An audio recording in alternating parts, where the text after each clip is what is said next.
Bonjour tout le monde. Aujourd'hui, on va continuer le cours sur les réactions de complexation et on va commencer par les complexes successifs. Le métal M peut souvent former avec des complexes, peut souvent en fait former des complexes avec un ou plusieurs ligands.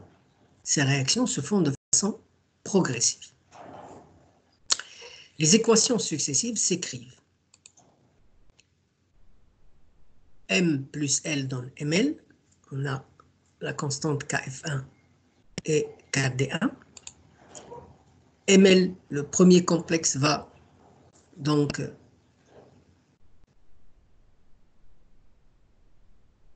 réagir avec pour donner ML2. On a KF2 et on a KD2. Et ainsi de suite, jusqu'à KFN et KDN. On va maintenant trouver l'expression KF et KD de la réaction. Oui, ça gagne plus qu'on a dans ça gagne pour N donne MLN. C'est la réaction globale en fait. On va essayer de trouver l'expression de KF et de KD pour cette réaction globale. Eh bien, c'est simple. La constante de réaction du complexe MLN, de cette réaction globale, est donnée par cette expression MLN, la concentration de MLN sur la concentration de M fois L à la puissance N. Et KD, c'est l'inverse. Alors, KF1, c'est ça. KF2, c'est ML2 sur ML fois L. KF3, etc. jusqu'à KFN. Alors, si maintenant on fait le produit des KFI, KF1 fois KF2, etc. jusqu'à KFN, on va tomber sur KF. Donc, ça veut dire quoi? Ça veut dire que KF, concernant cette réaction globale, c'est le produit des KFI avec I allant de 1 à N. Ou bien le PKF, comme PKF c'est moins log de KF, le PKF de cette réaction globale, c'est la somme des PKFI avec I allant de 1 à N. La même chose, on va raisonner de la même façon pour la constante de dissociation de cette réaction globale. KD1, c'est M fois L sur ML. KD2, c'est ça, etc. jusqu'à KDN.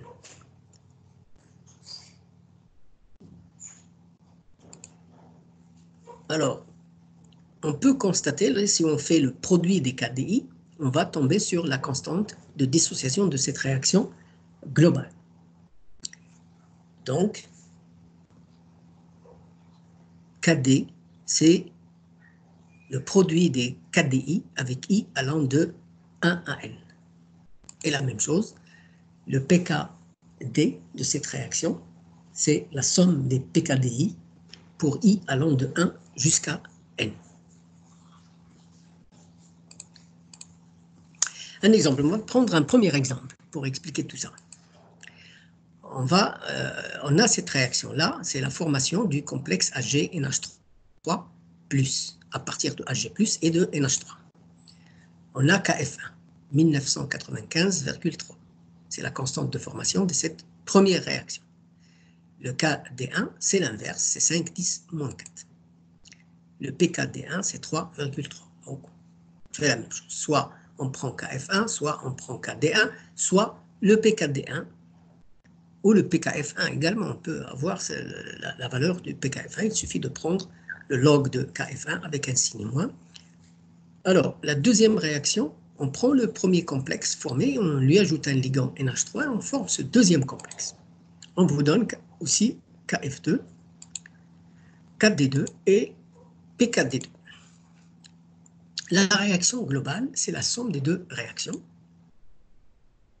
C'est celle-là, Hg plus 2 NH3, qui va donner le complexe HgNH3 deux fois plus. Si on vous demande la valeur de la constante de formation de cette réaction globale, eh bien c'est simple, vous pouvez faire directement Kf égale à Kf1 multiplié par Kf2 et le résultat c'est 15,85 10 à la puissance 6.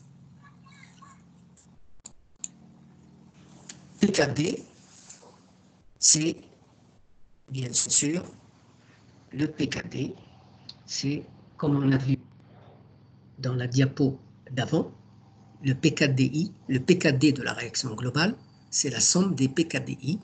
Et là, c'est pareil, donc le PKD, c'est le PKD1 plus le PKD2, donc c'est 3,3 plus 3,9, ça fait 7,2. On prend un autre exemple, un deuxième exemple.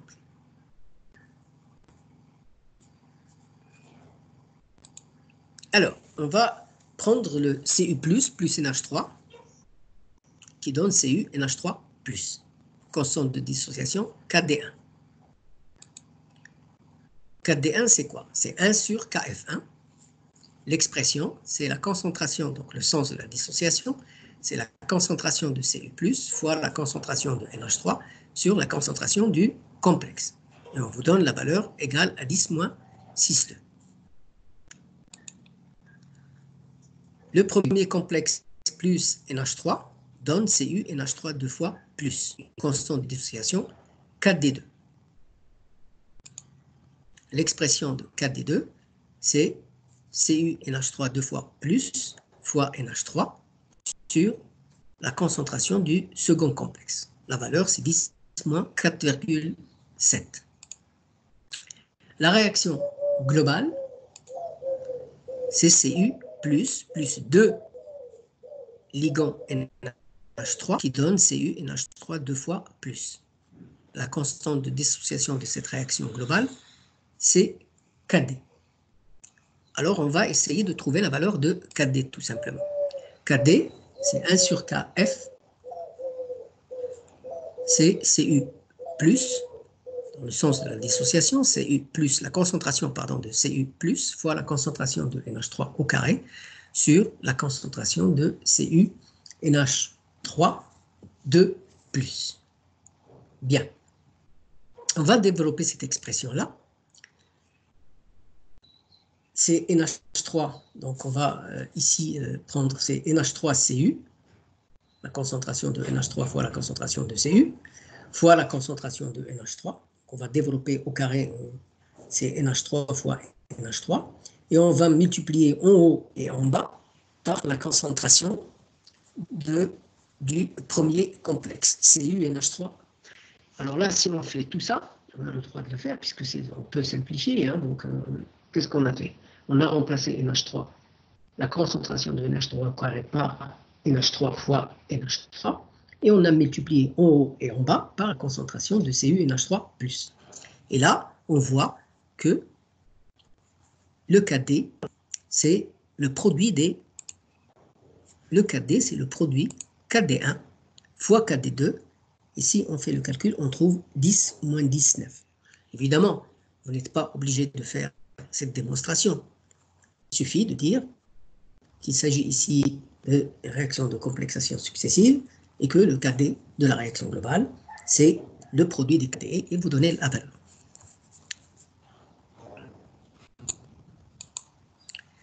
Les domaines, on va passer au domaine de prédominance. Alors, lorsqu'on ajoute NH3 à une solution qui contient du Cu+, on peut former, dans certaines conditions, les deux complexes suivants. Cu NH3 plus et Cu NH3 deux fois plus. Première réaction, c'est Cu plus NH3, Cu NH3 plus constante de dissociation Kd1. Kd1, c'est la concentration de Cu plus fois NH3 sur la concentration du complexe. Deuxième réaction, Cu NH3 plus NH3 donne Cu NH3 deux fois plus avec une constante de dissociation Kd2. Voilà l'expression de Kd2. Maintenant, si on fait le rapport Kd1 sur NH3, c'est Cu plus sur Cu NH3 plus.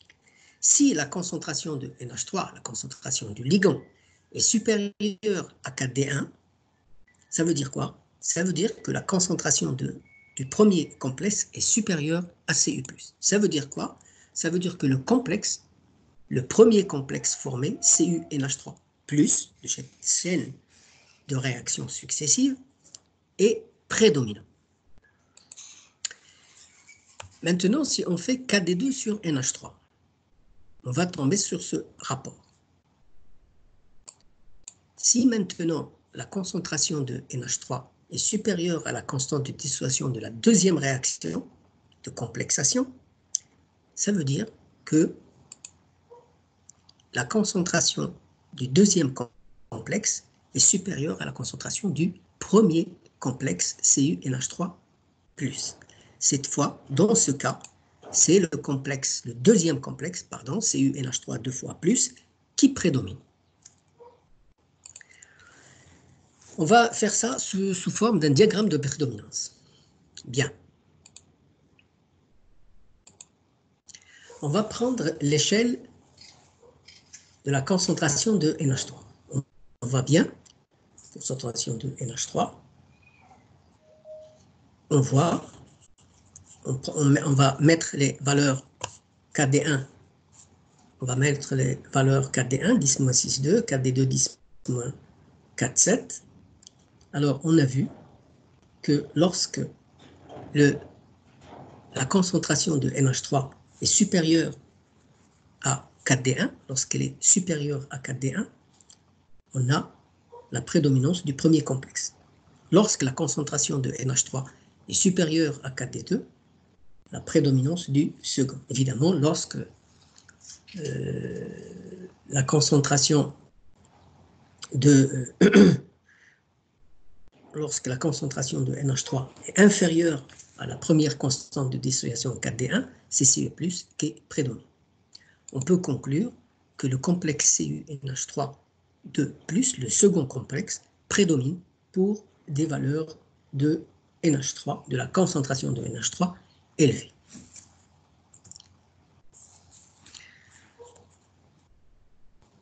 On va généraliser ces domaines de prédominance rapidement, sans trop rentrer dans les détails.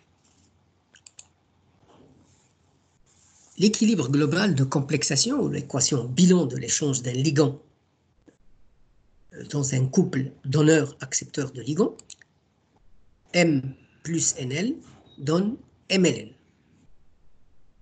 L'accepteur, c'est le métal, le ligand, c'est L, et le donneur, c'est le complexe. C'est le donneur du ligand.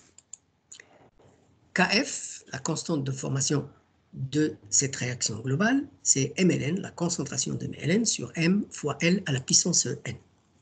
La dissociation, voilà, la réaction de dissociation de ce complexe, c'est M plus NL, et on a la constante de dissociation, c'est l'inverse tout simplement de la première. Le couple donneur-accepteur, donc le donneur c'est MLN, l'accepteur c'est M.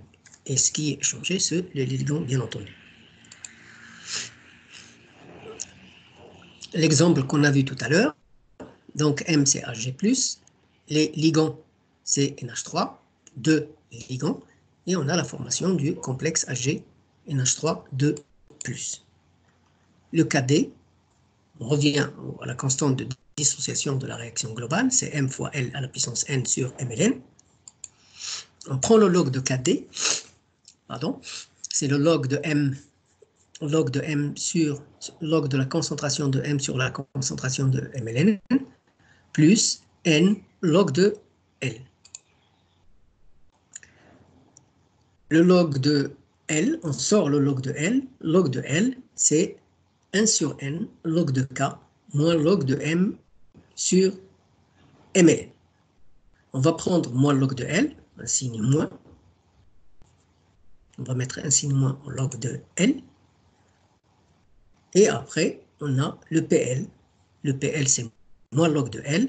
On a le PL, c'est moins log de la concentration du ligand, est égal à 1 sur N fois P4D plus log de la concentration de M sur la concentration de MLN. Alors, premier cas.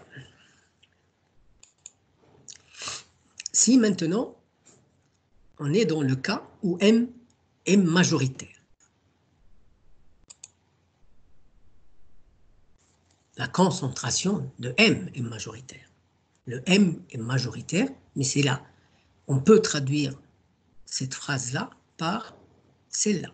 La concentration de M est supérieure strictement à 10 fois la concentration de Ml. La fameuse règle, le facteur 10. Dans ce cas, M sur MLN est supérieur à 10. Log de M sur MLN est supérieur à 1.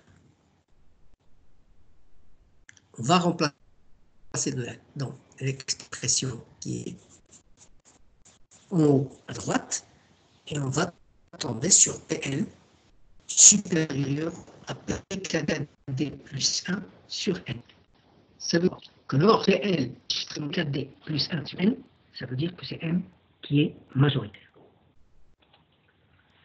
Cas où MLN est majoritaire. Ça veut dire quoi? Ça veut dire que la concentration de MLN est supérieure strictement à 10 fois M. Ça veut dire que M sur MLN est inférieur cette fois à 1 dixième. Ça veut dire que log de M sur MLN est inférieur à moins 1.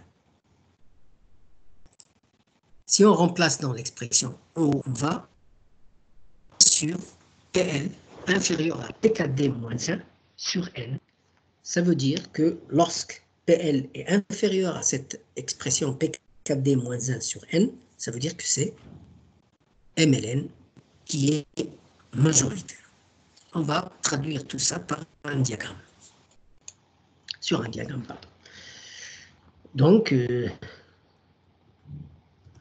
voilà, c'est donc lorsqu'on voit ici, lorsque le PL est inférieur à PKD moins 1 sur N, c'est MLN qui est majoritaire.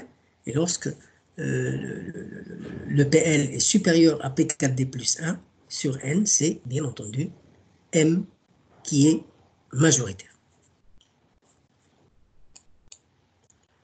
On va faire maintenant une analogie formelle avec l'acidobasicité. Bien. Voilà le diagramme de prédominance pour les réactions, dans le cas général, pour les réactions de complexation successive. Et voilà pour les réactions acide-base. On avait vu avant, lorsque le pH est inférieur à pKa-1, c'est la forme acide qui prédomine. Et lorsqu'on est au-dessus de pKa plus 1, c'est la forme basique qui prédomine. Et bien, il y a une analogie. AH, c'est un donneur de protons. MLL, c'est un donneur de ligands. Et à droite, on a A- qui est un accepteur de protons et M qui est un accepteur de ligands. Bien, on va faire une application, un exercice d'application, rapidement. Par action de l'ion EDTA, noté Y4- sur Zn2+. On forme le complexe Zn Y2-. On part de T0, on part à T0, pardon, d'une concentration de complexe 0,1 mol par litre. Voilà la réaction de dissociation de ce complexe formé à partir de Zn2+ et de Y4-. À T égale à 0, on a C, en complexe 0 et 0, Zn2+ et Y4-. À l'équilibre, on a C facteur de 1 moins alpha, C alpha pour Zn2+ et Y4-. La constante de dissociation, c'est la concentration de Zn2+ fois la concentration de Y4- sur la concentration de ZnY2-. C'est 10 à l'essence moins 16,7. PKD, c'est moins log de KD, c'est 16,7. Le cas, on a vu que c'est C alpha au carré sur C facteur de 1 moins alpha. KD très faible. Si KD est très faible, ça veut dire que le alpha est très petit. Bien sûr, si la dissociation est faible, le facteur de dissociation est très petit. Et si alpha est très petit, on peut le négliger devant 1. Donc là, l'expression de KD va être simplifiée. C'est C alpha au carré sur C. C'est la concentration. Donc C alpha, c'est la concentration de Y4- sur 2 au carré, pardon, sur C. Log de KT, c'est 2 fois log de la concentration de Y4- moins log de C. On continue. 2 log de la concentration de Y4- égale à log de KD plus log de C. Ainsi de suite, on prend le log avec un signe moins et on tombe sur cette expression-là. Donc, P de Y4- P de la concentration, c'est-à-dire moins log de la concentration du ligand, bien entendu. C'est 1,5 fois 16,7 plus 1. C'est 8,87. 85, pardon. Bien. On va maintenant vérifier que alpha est négligeable devant 1 et que Zn de plus est négligeable.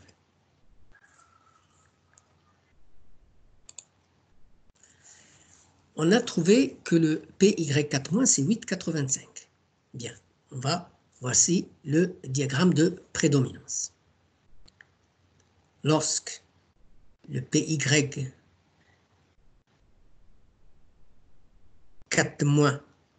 est inférieur à P4D1 moins 1, c'est le donneur qui est prédominant. On l'a vu avant.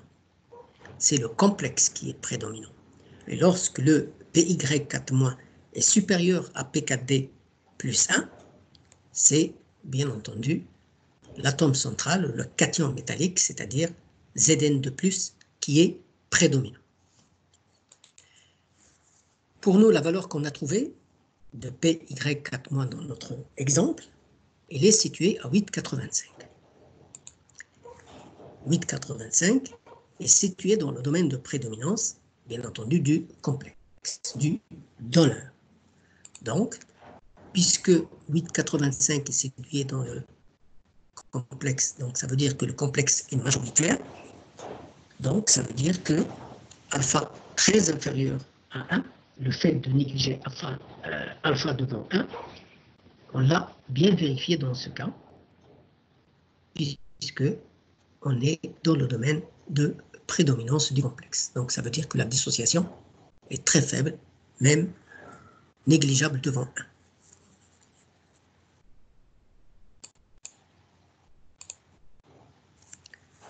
On va s'arrêter là pour cette deuxième présentation. On continuera après à partir des complexations compétitives. Merci de votre attention.